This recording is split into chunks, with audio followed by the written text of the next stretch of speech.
se dote d'une loi pour sécuriser les avortements. Elle a été votée hier par les députés à l'Assemblée nationale. Le ministre de la Santé, le professeur Benjamin Rumpati, à travers une sortie médiatique, est revenu sur le bien fondé de la dite loi. Vous le suivrez. Les fidèles de l'Église catholique doivent désormais donner une seule quête au cours des messes.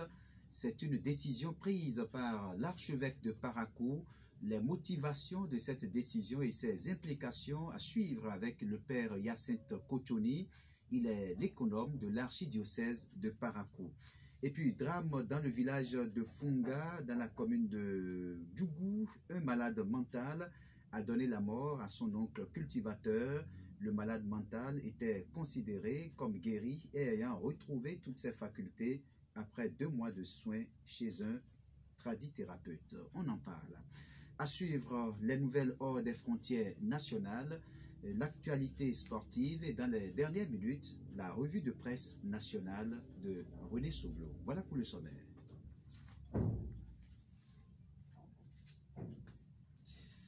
Bonsoir et bienvenue si vous venez de nous rejoindre. Une loi désormais au Bénin pour sécuriser les avortements. Le projet de cette loi, dont l'objectif est de mettre fin aux décès liés aux avortements clandestins, a été voté la nuit dernière par les députés à l'Assemblée nationale. C'est une loi qui vient modifier et compléter celle numéro 2003-04 du 3 mars 2003 relative à la santé sexuelle et à la reproduction, selon cet arsenal juridique défendu par le gouvernement à travers son ministère de la Santé. L'interruption volontaire de grossesse est désormais autorisée sur prescription d'un médecin et ceci est subordonné à un certain nombre de difficultés auxquelles la femme et l'enfant qui va naître pourraient être confrontés. Selon nos informations, le processus ayant abouti au vote de cette loi a été marqué par de vifs débats entre les parlementaires. Mais en fin de compte, la loi a reçu un avis favorable de la part des députés. Après la séance qui a consacré l'examen et l'adoption de cette loi, le ministre en charge de la Santé, Benjamin Rumpati, s'est adressé à la presse en ces termes.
Le ministre béninois de la Santé pense qu'avec cette loi, le recours à l'avortement peut se faire sans tabou, ce qui mettra un terme aux décès liés à cela.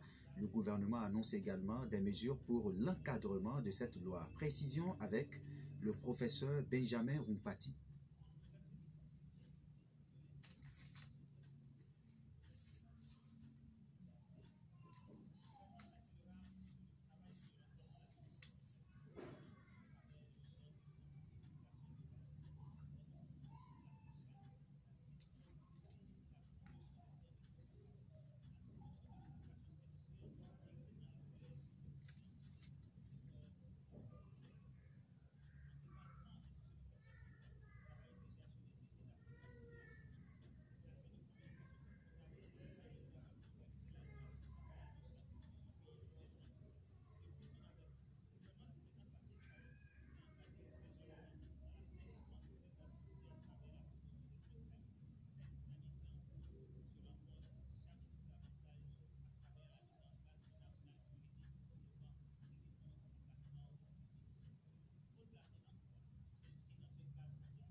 Cette nouvelle loi sur les avortements sécurisés en République du Bénin fait beaucoup réagir dans l'opinion publique. Et le moins que l'on puisse dire est que les avis sont partagés. Reçu ce matin dans le grand direct de l'information, le président départemental de l'association béninoise pour la promotion de la famille ABPF salue l'action des élus du peuple. Il pense que ce nouveau texte de loi viendra limiter les avortements clandestins. Et on écoute Sero Youssouf Kora, il est le président de l'ABPF dans le Borgou et la Liborie.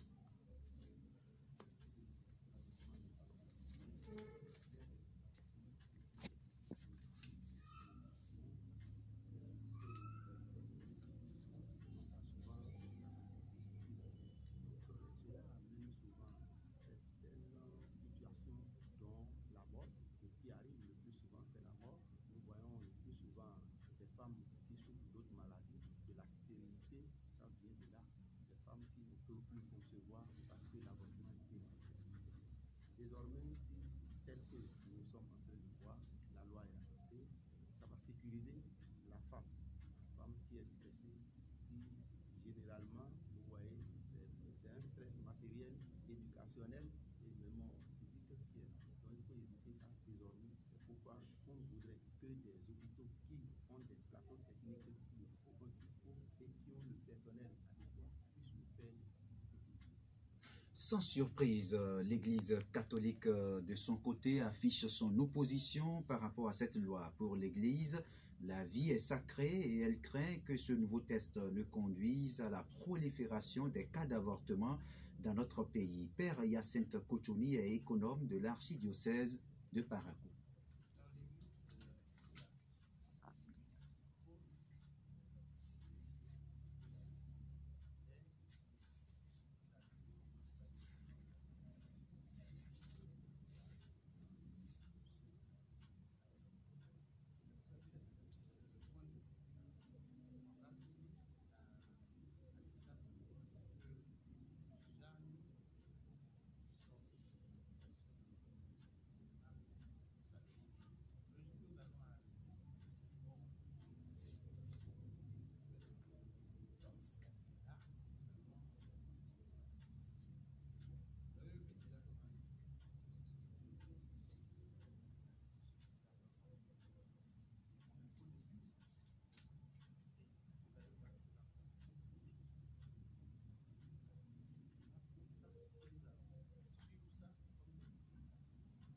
On reste toujours dans le secteur de la santé pour dire qu'il n'y a plus d'accès dans les services publics sans la présentation du pass vaccinal ou test PCR du Covid-19 datant d'au moins 48 heures au Bénin. C'est l'une des grandes décisions prises en Conseil des ministres ce mercredi 20 octobre 2021.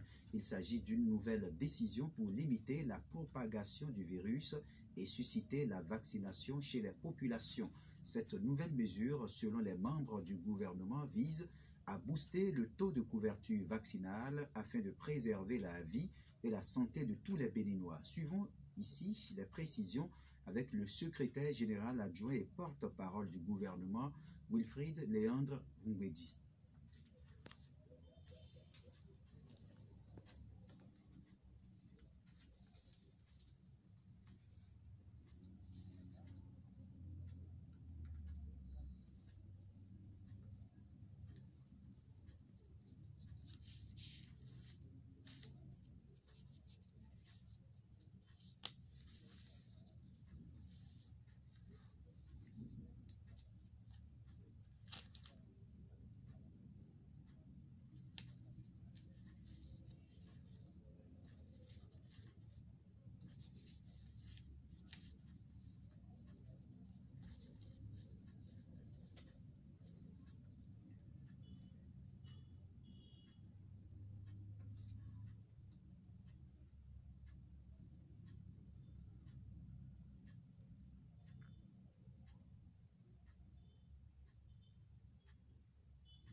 Autre décision prise en Conseil des ministres, il s'agit entre autres de la mise en place des cellules de suivi des projets, programmes et réformes, la création de plusieurs comités dans le secteur du tourisme, de la culture et des arts, actualisation du plan directeur d'urbanisme de Ouidah élargi à ces zones agglomérées et enfin le compte rendu de la restitution par la France de 26 œuvres des trésors royaux d'Abomey au Bénin. Le point avec le porte-parole du gouvernement, Wilfried Léandre Ngwedji.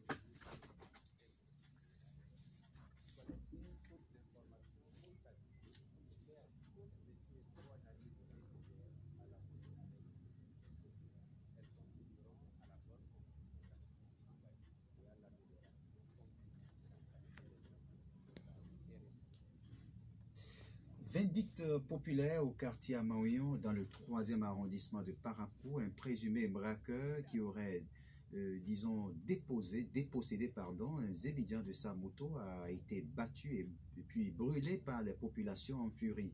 Je vous propose d'écouter le témoignage de ce conducteur de taxi-moto qui a requis l'anonymat.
Cette édition se poursuit. Plusieurs citoyens de la commune de Djougou sont hospitalisés dans les centres de santé. Ils souffrent de diarrhée aiguë, ceci depuis la semaine dernière. Dans une interview accordée à nos confrères de Radio Solidarité FM Djougou, le directeur départemental de la santé de la Donga est revenu sur les statistiques de ces cas de diarrhée aiguë enregistrés dans la commune. On écoute le DDS de la Donga, le docteur Mahamoud Zongo.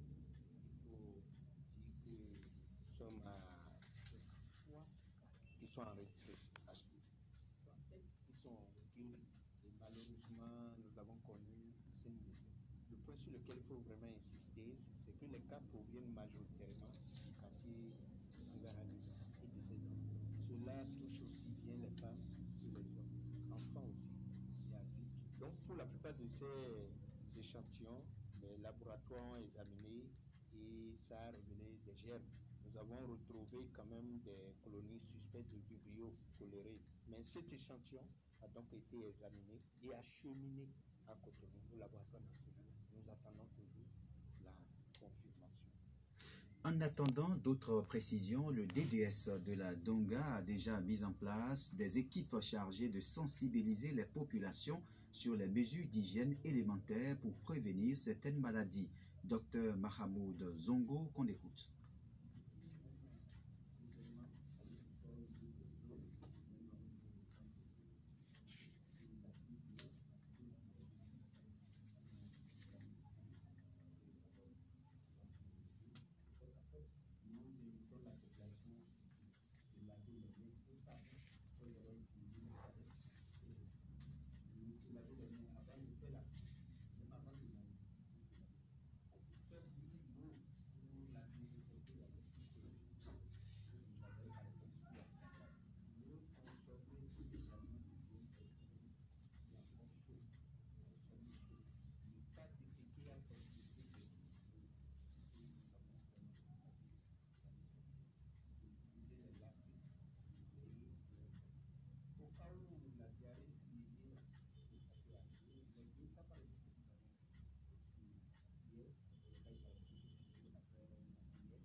On reste toujours à Djougou pour parler de ce drame dans le village de Funga, dans la commune de Djougou. Un malade mental a donné la mort à son oncle cultivateur.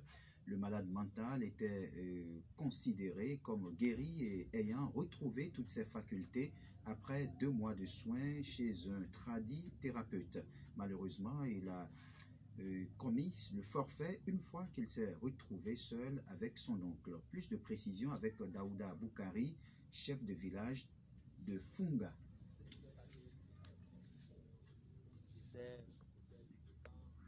Appelé à 15 heures que j'ai pris ma moto, j'étais allé à la maison, arrivé à la maison, et le vieux qui était déjà et le jeune vieux là, quand il a connu le forfait, il était seul avec le vieux, que c'est comme ça s'est passé. C'est le vieux qui a alerté la population, qui est venu voir le vieux qui était gravement blessé à la tête et l'ont transporté à l'hôpital. Là où même pour appeler pour l'amener à Djougou, le vieux est décédé. Le jeune était mentalement malade et on l'a amené chez les guérisseurs où on a fait des soins. La victime âgée d'environ 80 ans a donc succombé avant même d'être transportée à l'hôpital. Le corps a été remis aux parents pour inhumation après les constats d'usage. Une coup de pause et on revient juste après.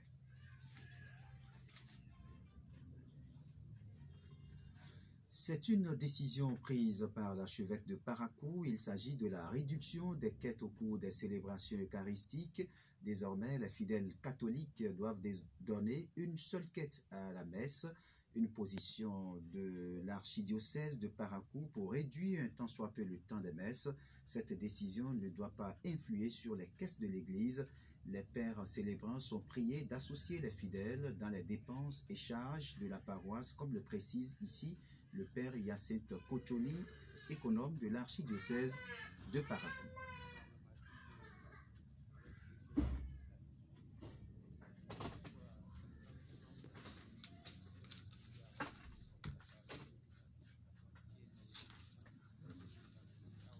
Lui, quel chef d'édile lui il est? Oh, franchement.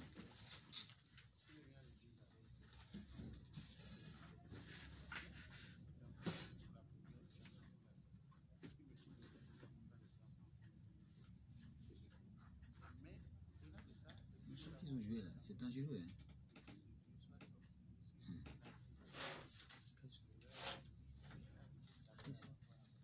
C'est dangereux.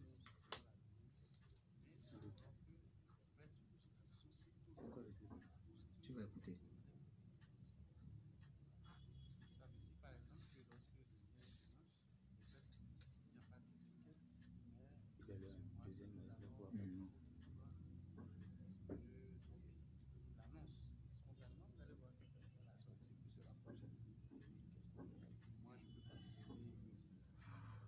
Selon ce responsable religieux, il urge aujourd'hui que les fidèles catholiques s'imprègnent de toutes les dépenses à effectuer au sein de l'Église. Des campagnes de sensibilisation seront initiées très bientôt pour faire comprendre le bien fondé de cette décision. Les fidèles peuvent participer aux charges de l'Église à travers des dons. À présent, les nouvelles sportives.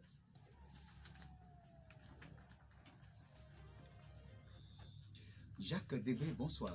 Bonsoir, Raoul Steve Gounouko. Classement FIFA du mois d'octobre, le Maroc éjecte l'Algérie du podium, le Bénin regresse d'une place. La FIFA a publié ce jeudi son classement des nations qui tenait compte notamment des 2 journées des éliminatoires du mondial 2022 disputées En début de mois en zone Afrique, au niveau africain, un changement est à signaler sur le podium et il va beaucoup faire jaser puisque l'Algérie, invaincue depuis 31 matchs et championne d'Afrique en titre, a perdu sa troisième place continentale au détriment du Maroc, désormais quatrième.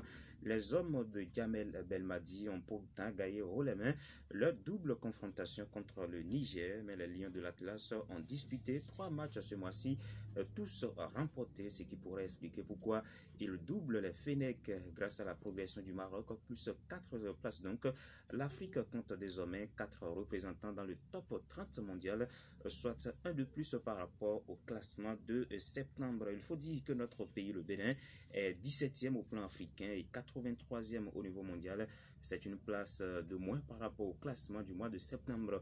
Justement, au niveau mondial, c'est la Belgique qui domine la tête de ce classement, suivi du Brésil et de la France. Bundesliga, l'entraîneur du Bayern Munich testé positif à la Covid-19. Hier mercredi, l'entraîneur du Bayern Munich, Julian Nagelsmann, ne se trouvait pas sur le banc du club allemand pour défier le Benfica Lisbonne en Ligue des Champions. Victime d'un malaise, le technicien allemand a été annoncé absent en raison d'une infection grippale. Mais ce jeudi, l'ancien manager de Leipzig a été testé positif au Covid-19 malgré une protection vaccinale complète. Il revient à Munich séparément de l'équipe avec un avion ambulance et ira en isolement domestique. Et on reste en Europe pour dire qu'il y a des matchs de Ligue Europa qui se jouent actuellement et d'autres tout à l'heure à 20h. Vous aurez les résultats demain dans la page sport du grand directeur de l'information avec René Soglo. Merci à vous Jacques Débé, c'était les sports. À présent, les nouvelles en 24 heures sur le continent africain.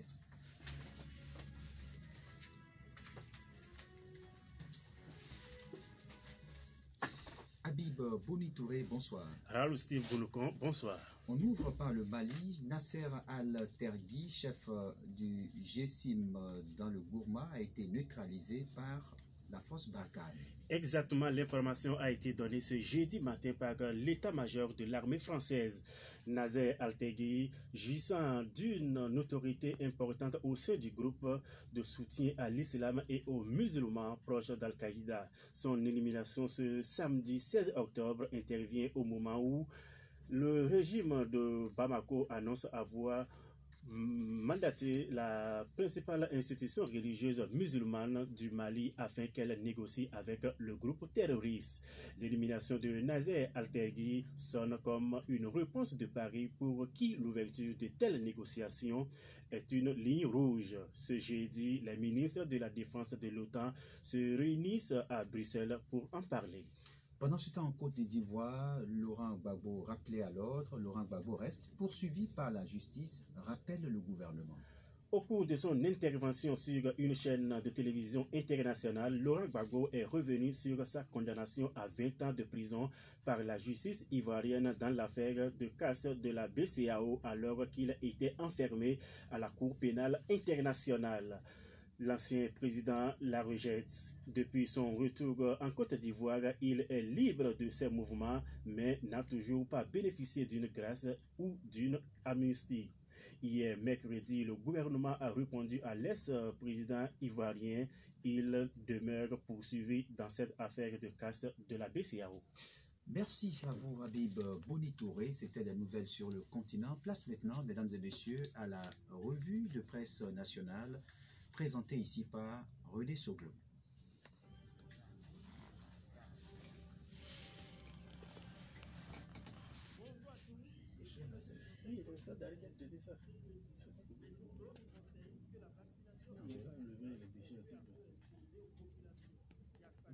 C'est dangereux. On peut l'arrêter, le zéro. Il va faire. Il n'a pas donné. Oui, il va faire la prison. Non. La police vient demander le nom ici. On a une obligation de donner son nom. Ils vont le rechercher. Il le finir. Il a arrêté. Quand on dit vindicte populaire, la police n'arrête pas tout le monde, mais la police arrête des meneurs. C'est une piste qui est ouverte à la police. Ils vont le prendre. Il peut venir ici, nous, on est obligé de collaborer. Si on donne son nom, ils vont l'arrêter. C'est-à-dire qu'il a dit des choses graves, il ne sait pas que c'est grave lui-même, quoi. Le journaliste qui est allé aussi ne peut pas, c'est pas ça qu'on a besoin.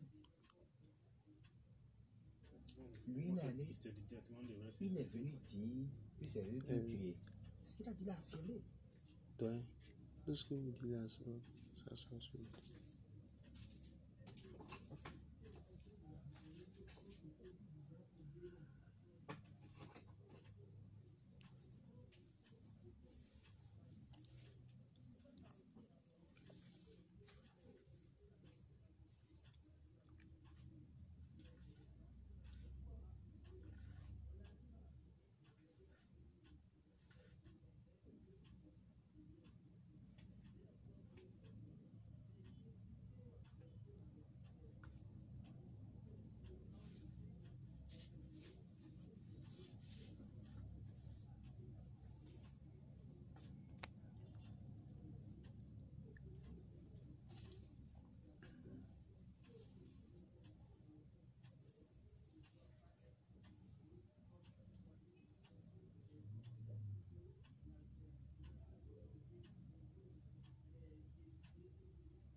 Mesdames et messieurs, ainsi s'achève cette édition du soir de nos informations. Retenez pour l'essentiel que c'est désormais officiel.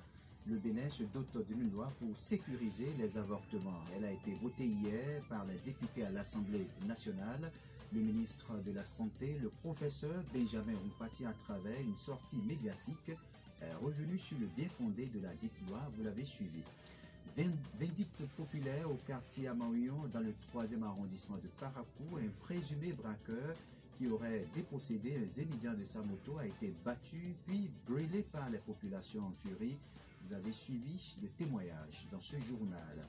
Et puis, sur le plan religieux, les fidèles de l'Église catholique doivent désormais donner une seule quête au cours des messes. C'est une décision prise par l'archevêque de Parakou. Les motivations de cette décision et ses implications, vous les avez suivies avec le père Hyacinthe Kochoni. Il est économe de l'archidiocèse de Parakou. Mise en ligne de cette édition, Ibrahim Bakounouré, manipulation technique, Christian Avossetien. Devant ce micro, Raoul Steve Gounoukon. Merci de m'avoir suivi. C'était la générale de l'information avec le service de l'information